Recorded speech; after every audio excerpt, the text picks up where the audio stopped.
Welcome to POTUS 2017, where we keep watch on the Oval Office and pour cold, hard facts on the overheated political rhetoric. I'm Brian Lehrer. No shortage of overheated rhetoric this week. It peaked when President Trump labeled the news media the enemy of the American people. This in a tweet that many Americans, including Chris Wallace of Fox News, did not like at all. Here's Wallace with White House Chief of Staff Reince Priebus. He said that the fake media, not certain stories, the fake media are an enemy to the country. We don't have a state-run media in this country. That's what they have in dictatorships. Okay, listen, Chris, it's not just two stories. Then it's followed up by 24 hours a day, 7 days a week of other cable stations, not necessarily Fox, that all day long on every chyron, every 7 minutes are talking about Russian spies, talking about the intelligence community. The president's intensified press bashing follows the downfall of General Michael Flynn, who has been replaced by General H.R. McMaster as National Security Advisor. The leak about Russia that led to Flynn's ouster, plus earlier ones, including the Trump phone calls to foreign leaders, had already prompted the president to take aim at leakers at his Thursday press conference. What was wrong was the way that other people, including yourselves in this room, were given that information. Because that was classified information. It was given illegally. That's the real problem. But is that the real problem? One of Trump's leading conservative critics thinks not, that perhaps more than the leaks, the hot air needs plugging. We will meet him in a moment. Then in our evidence-based politics segment, a scholar tells us why facts don't seem to sway public opinion after somebody lies. And later, an economist will help us project the effects of the administration's emerging tax reform ideas. To begin, joining us via Skype from Columbia, Tennessee, a conservative thinker whose sharp quill punctures myths both left and right. He's David French, Senior Fellow at the National Review Institute, constitutional lawyer, veteran of Operation Iraqi Freedom, and author of Rise of ISIS, A Threat We Can't Ignore. David, thank you so much for doing this. Welcome to the program.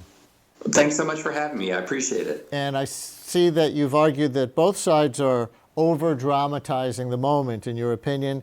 Liberals thinking this is Selma, and the tough guy right, as you call it, wants to reenact, what, the Normandy invasion? Right. You know, it's both sides create a heroic narrative for themselves.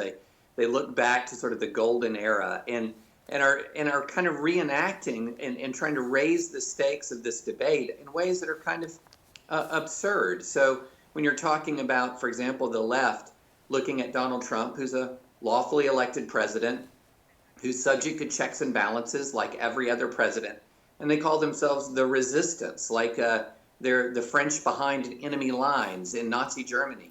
Then you have on the right this rise of what I call the tough guy right, these people who act as if they're like Twitter SEALs or Facebook commandos. They never back down from a fight, and they're constantly using warlike language like fixed bayonets or punching back or shooting and with deadly aim.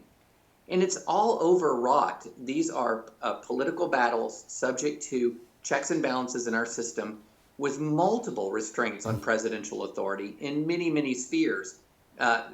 People just need to dial it back just a little bit. And on this question of leaks, you see hypocrisy on both sides on that too?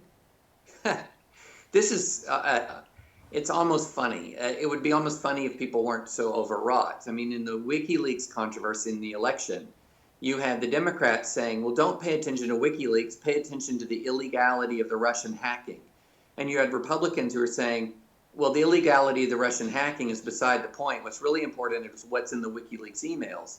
Fast forward a few weeks, and you have the Trump administration saying, don't pay any attention to the revelations from anonymous sources. Pay attention to how that's illegal.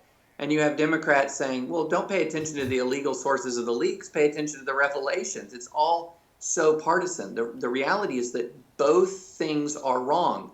Both the anonymous leaking of classified information and then some of the disclosures from those leaks can be troubling.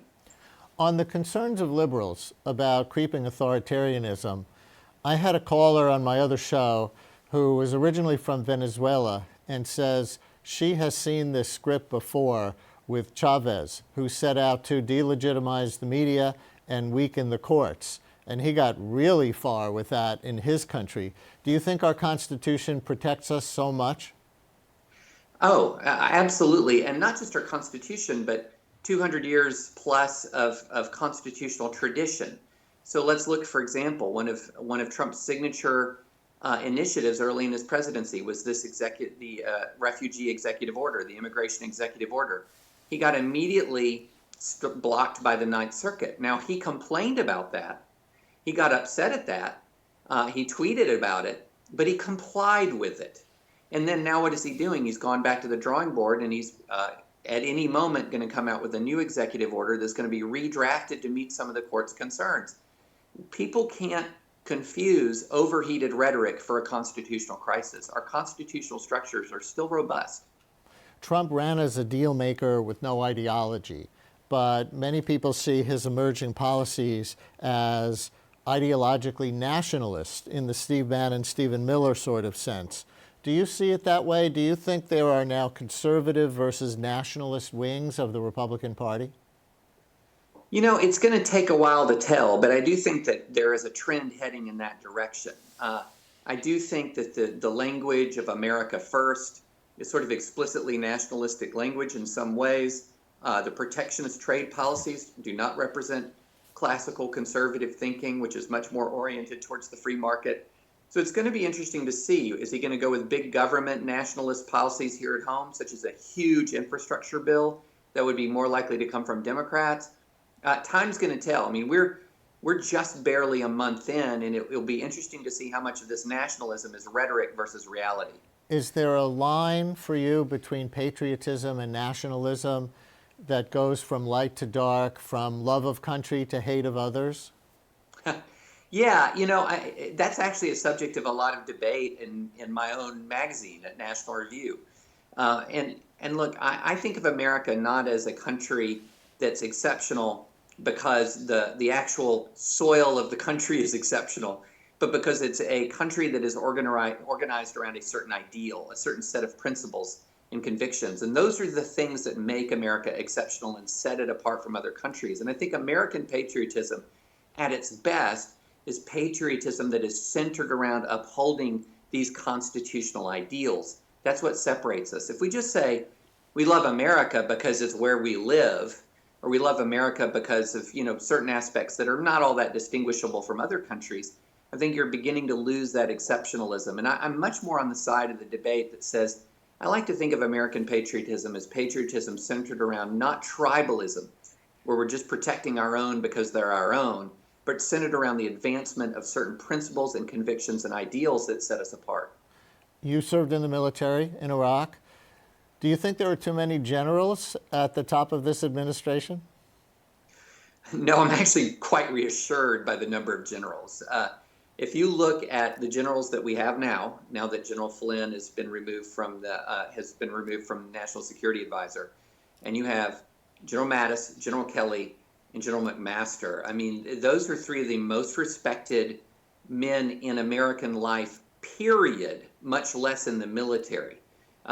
If someone says, do we have too many generals? I would say, well, which generals are we talking about? You can't have too many people of high integrity, high accomplishment, who are also humble and understand that their proper role in the constitutional order. And all of these men do. I served in the 3rd Armored Cavalry Regiment, and General McMaster was the commander of my regiment right before I joined. And I served with many men who served under McMaster, and they say that he is among the best leaders they have ever known in their lives. And when the people I respect the most respect him that much, I think he's coming in with an enormous reservoir of goodwill. Do you think there's a myth in the general public, because only 1% ever serves in the military these days, that civilians are level-headed and military people are prone to going off like cowboys, whereas really it's the opposite? The politicians are the ones going off half-cocked, and the generals, because their people are actually at risk of getting killed when they're on the job, actually have an idea, more of an idea that actions have consequences? Well, the best generals certainly do. The best generals are the ones who've seen war up close. And they also understand, and this is really, really important for people to know, the limits of American military power, what the military can do and what it cannot do. And that's extraordinarily important going forward. There's an awful lot of people, I think, because the military is so well respected, there are some people who think of members of the military as hot-headed, but there's an awful lot who think of members of the military as supermen. And the military is so hyper-competent, it kind of can accomplish any mission that it's given. When the reality is, we have the greatest military I think, in the history of the world, but it's still just a military. It cannot remake a nation state. It can defeat an enemy. And those are very different things. And these generals understand that. David French, thank you so much for joining us. Thanks so much for having me. I appreciate it very much.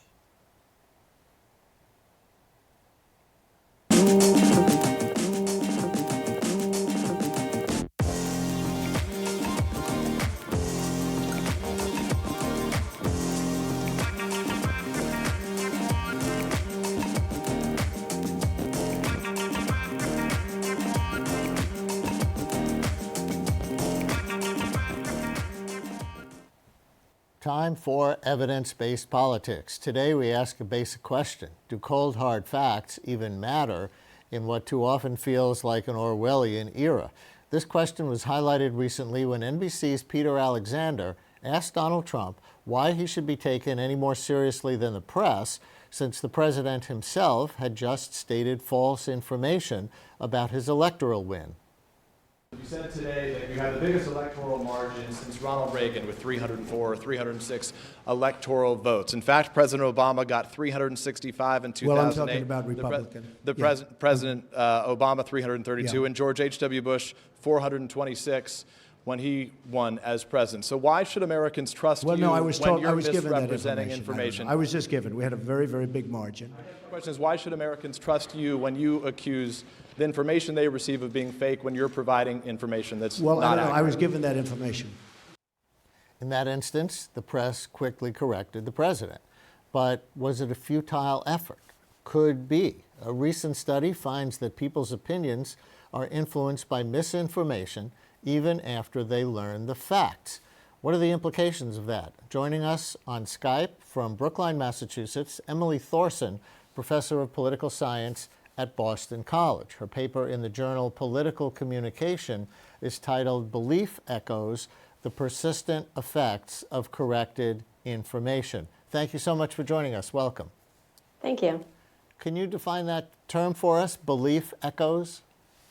Yeah, so a lot of research has looked at kind of why people resist corrections and why they won't believe corrections. But my research instead looks at what happens once misinformation is successfully corrected. So what happens when people actually do accept a correction? And I find that even if you know a piece of information is false, it continues to have effects on your attitudes. Because hearing that information creates what I call belief echoes, or attitudinal effects that persist even after you know that it's false. So let's put up a graph from your paper showing your initial experiment in which 3 groups of people responded to an article about a politician. Can you explain what's going on here? Yeah, so what I did was I showed people an article that had misinformation about a candidate in it, and specifically that he had accepted illegal campaign donations from a convicted felon.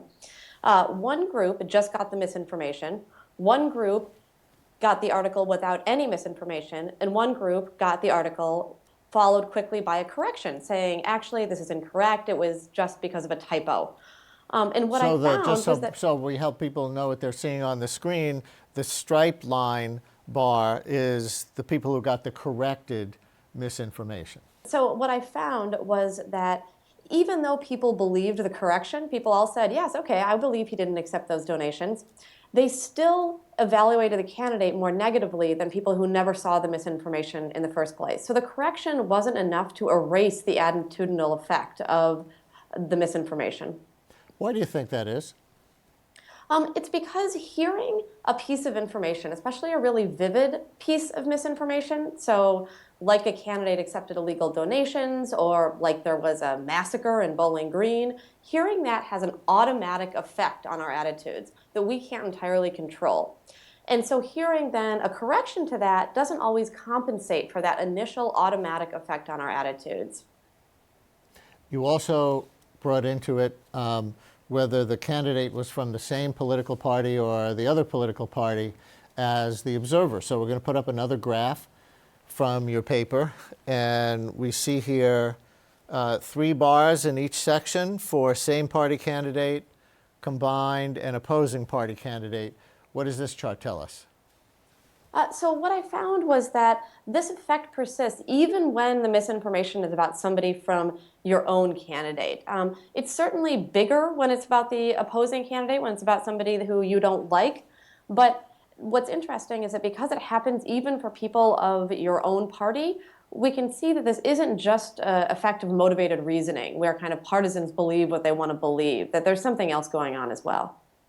And here's another graph where there's just 2 bars, and this one is much simpler to see, but it looks like the effect gets completely corrected if the misinformation is about somebody from your own party, and then it's corrected. If it's somebody from the other party and they correct the misinformation, the light bar, then it's not fully absorbed. Is that right? Yeah, and this kind of has to do with the time between the correction and the evaluation. And so what I talked about before, how exposure to misinformation creates kind of an automatic effect on your attitudes. There can also be another type of effect that it has, a more cognitive effect. So that's sort of something I call the where there's smoke, there's fire effect. So if you hear, for instance, that you hear something negative about a candidate, then you might believe that, okay, well, that's not really true, but maybe the fact that that rumor was out there says something bad about them, right? And that kind of effect is much more likely to happen with someone from the opposing party, so someone who you're already disinclined to trust. So what would your advice be for journalists? Because it seems that journalists are in a box right now, or in a bind, if we're at a moment where the president and his people are lying more than presidents and their people who've come before. We have this whole litany of, 3 million fraudulent votes, the Bowling Green massacre, maybe that was a mistake, not a lie, but there's just this whole litany of things. If the press spends a lot of time correcting it rather than ignoring it and moving on, does it actually help reinforce the lie? Yes, and my recommendation to journalists would be to, as much as possible, do not repeat the misinformation, because every time you repeat it, even if it's just to correct it, what you have is that some people are going to just believe the misinformation regardless, and that another group of people might believe the correction but still be affected because of belief echoes. So in general, my recommendation is just don't repeat the misinformation at all unless absolutely necessary. But if you let a lie stand uncorrected, then that lie can also spread. Of course, but I think there's a difference between correcting it once, immediately, and decisively versus continually reporting on it. I mean, if you look at something maybe without a lot of consequences, but the misinformation about an inauguration crowd sizes, right? I mean, the press really made that a story. They covered it over and over and over again, and that didn't provide a lot of value to the public. There was no reason for them to keep covering it. They covered it because it was interesting to cover the president caught in a lie, and that I don't think is necessary. Professor, thank you very much. Thank you. Now let's move on to taxes. On the campaign trail last year, Donald Trump released a version of his tax plan that drew immediate criticism from Democrats for going easy on the wealthy by actually cutting taxes on top earners. Trump's plan also lacked details on where those lost revenues would be made up, which concerns Republicans and deficit watchers. A real-world test of a Trump-like plan isn't going well. Kansas lawmakers recently voted to reverse a tax cut that has failed to boost the economy enough to help balance the state's budget. House Speaker Paul Ryan has responded to Trump's tax plan by proposing to increase tariffs on imports, which would be in line with Trump's passion for promoting manufacturing done in this country. Joining us via Skype from Washington, D.C. to discuss the possible effect of these tax proposals, Tax Foundation economist Alan Cole. Cole's analysis has been used by both by members of Congress and some of the 2016 presidential candidates. Thank you very much for joining us. Thank you for having me. What happened in Kansas? Well, Kansas is kind of a textbook case of where you can go wrong in some conservative thinking on tax policy.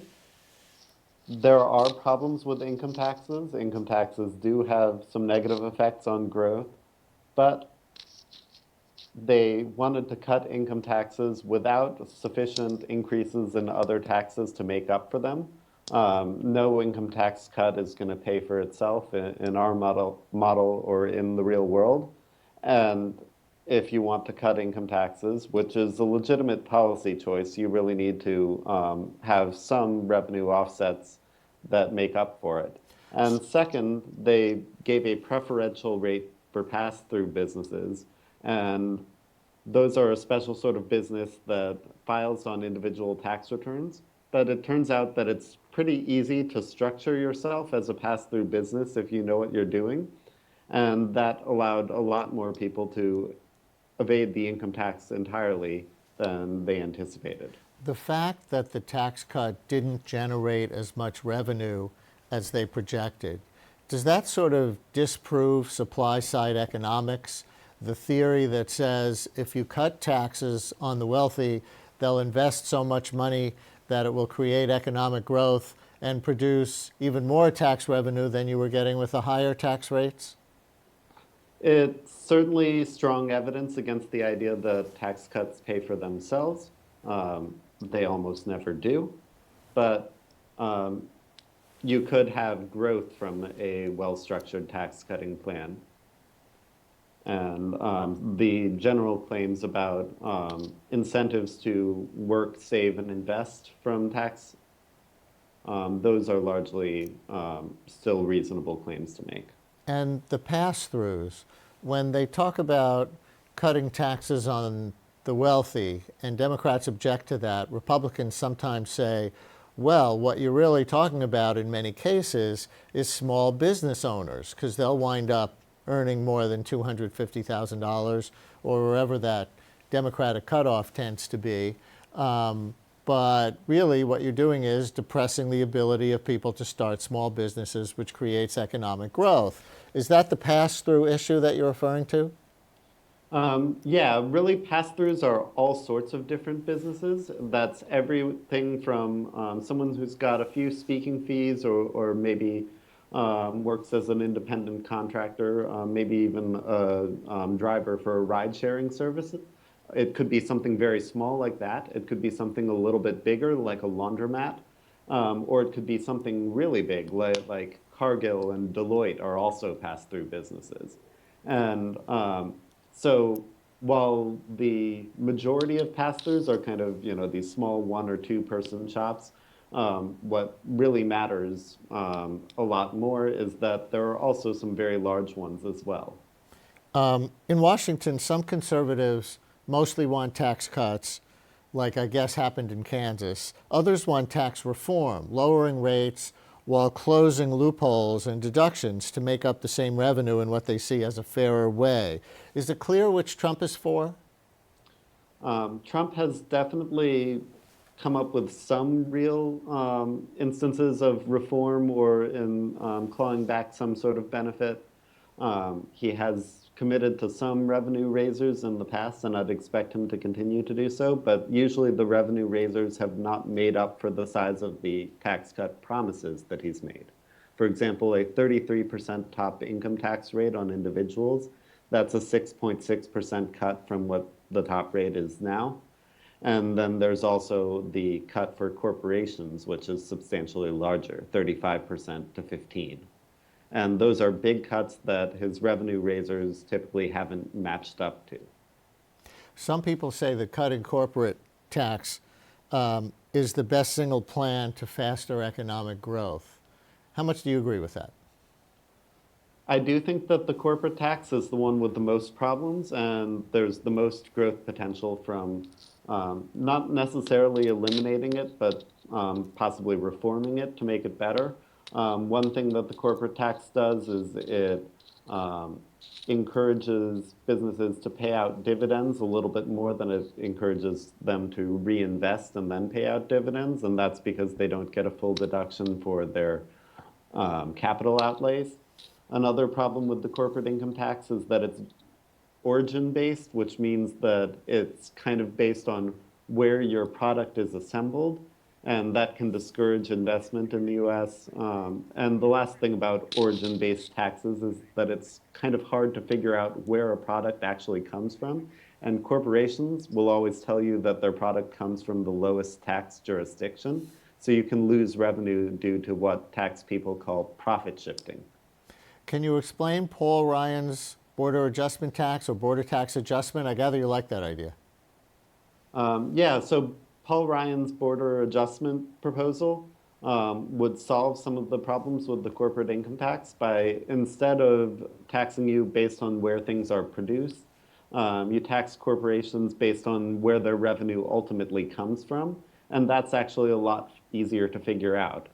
An example I like to go with is if I buy a ticket to one of the new Star Wars movies, it's obvious where I bought the ticket from, but it's not so obvious how you'd apportion the income from that to the various filming locations and the various actors, some of whom are British, some of whom are American, and so on. That's a lot trickier.